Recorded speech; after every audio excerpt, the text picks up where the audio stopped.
Hello everyone, this is Jason from Prime Time Aquatics, and we have Joanna is here too. Way to say your name.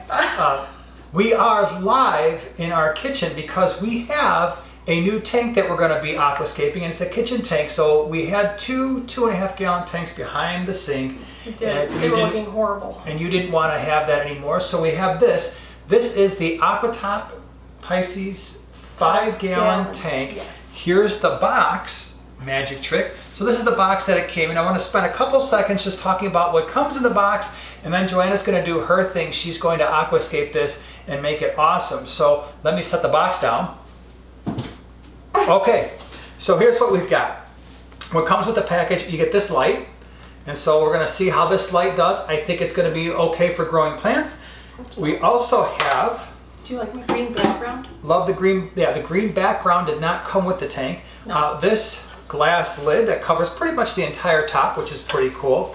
And then we have this filter box here. It kind of slides right on the end, and there's a couple things in here that you're going to want to notice, and that is, first, the intake is down here, and so it's going to go through some bio rings, and then it's going to come up, and there are two cartridges. One looks like this. It's just kind of for bacteria to grow on, so it's a surface area.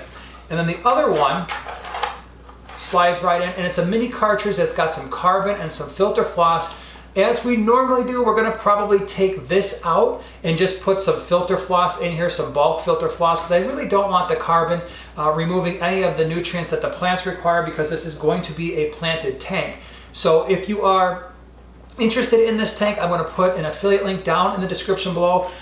Just to be clear, we did not purchase this tank. Aquatop gave this tank to us as a testing evaluation, like, here, check this tank out. So we did not buy it.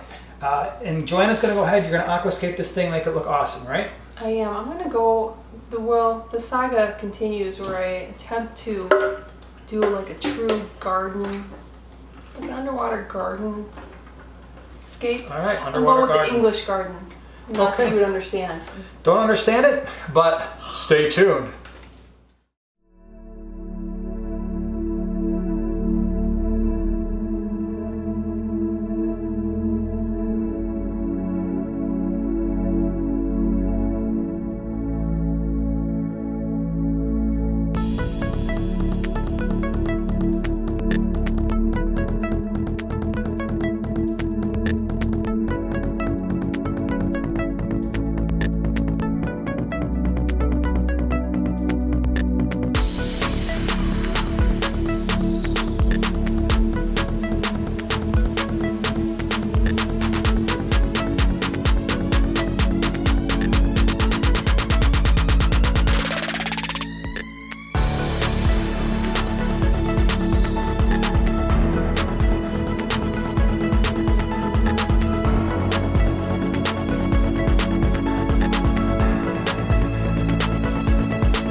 All right, everyone, so this is the 5-gallon Pisces Aquatop tank. I like it a lot. I wanted to spend a couple minutes just talking about some of the features, and then Joanna, you're going to get into what you did in terms of the setup and the fish, the important stuff, I suppose. The first thing that I think we want to understand is this filter is pretty strong. So you're going to see as we show the tank that I had to cut out a little piece of sponge and put it over the return because it had a relatively strong flow.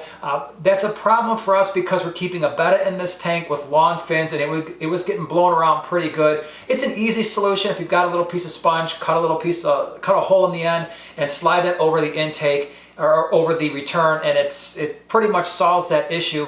The other thing, the light is going to be probably more than sufficient to do most of the plants we have in here. The only question I have... I stocked it with plants. You did stock it with plants. Is maybe the dwarf hairgrass. I'm a little skeptical on whether or not that's going to grow. It might. It's definitely a good light. I love the tank, the clarity of the glass. Let's go ahead. We're going to talk a little bit about what you did with the tank, how you escaped it, and we'll take a closer look at the inhabitants, which are really cool. The one thing I will say is the combination of fish that we have in here may or may not work for everyone. It may not even work in this tank long term, but the important thing is with us, we've got a number of options. If this combination doesn't work out, what would happen? Well, the Betta would we have Bettas in here and we have some Endlers. And if the Betta starts to chase the Endlers around to the point where I think it's stressing the fish out, and they're not getting along, we have many places where we can put the Endlers. If this were my only tank, I'm not 100% sure I would start out this way, but I think it's going to work, and so we're going to give it a try. And we'll give you updates as we go as well. So here's the final product, the 5-gallon, we're calling it the kitchen tank. It's taking the place of 2.5-gallon tanks, and I like how it turned out. It's not exactly how it looked when I was escaping it because I didn't like it, took some stuff out, put some more stuff in. There you go. I wanted it kind of like a little garden path, little English garden inspired with the stacked rock walls on either side because I would like to kind of escape it with the seasons. That's all I'm saying. And I'm going to be looking at it every day in the kitchen. So I have never escaped a tank with so many plants. I'm so excited. Fingers crossed that they survive. Usually when I do a tank, I do 2 plants. I do Anubias, I love Anubias, and Crypts sometimes. I did those 2, but I also did Crypt Wendetti Bronze, I believe that's what it's called. I have Bacopa. I've never used Bacopa before. I'm so excited, and I know it's going to get very tall. I do have it planted kind of close to the foreground. If it does get taller, I'll probably bump it to the back. And I've got dwarf hairgrass. I've always wanted to use it. It kind of looks like grass in here, like it's, you know, little weeds shooting up. And I also have 1 moss ball because I always thought they were kind of cute. So I like how it turned out. For the Anubias, as usual, I used my good friend super glue gel.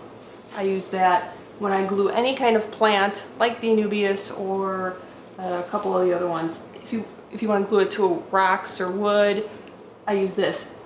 For the flagstone here, these little chips, when we go to the landscaping place, Jason's also always so excited looking for these big pieces. He's loading it into the truck and I go scrounging for these little pieces. I was finally able to use them because I knew I wanted to do a mini stacked rock wall. I used, for the first time, Loctite clear silicone, and it is aquarium safe. It says it on the package here. I let it dry. It says tack free in 45 minutes. I used it after about hour and a half. I let it set really well and it worked great. I actually tried using super glue for the first couple rocks, but it would have taken too long and it doesn't really work with when you're gluing rocks to rocks. This worked great, so I'm gonna have to keep this in my little toolbox here. So if you are interested in any of these products, the tank right here, I'm pretty excited about it. I really like it. We'll put an affiliate link below for this, and then also for the, if you're looking for silicone, if you want to be gluing rocks to rocks, or the super glue gel, we'll also link that. All the affiliate links will be down below. Now for the really important things, the fish. This is, funny story, this Betta I had in my head when I wanted a half a dozen because I had 5 Betta and I really wanted 6. It sounded like a great number. I said, I wish I could have a fish that I could name Sunflower. I wanted him yellow and blue. So I checked the store a couple times. They didn't have him. They finally had him. There he is. Now, I originally thought I was going to call him Sunflower. Sunny.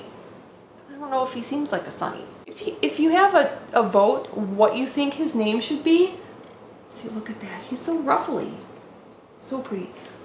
Let me know in the description, in the comments. The other fish in here, which I am super excited about, tiger endlers. Oh, I saw these and I had to have them. Most endlers are like, they're pretty. These are so cool. We did set this tank up last night and we were able to put the fish in right away because we did use cycled filter media from another tank downstairs. So that was good. And we will keep an eye on these fish. Hopefully they'll be okay, but if the Betta starts picking on the little babies or any of these guys, we do have other tanks that we can move them to. But I'm hoping that they're all gonna get along because like I said, he's kind of a mellow guy. I'd like to thank you for watching the video and have a great day.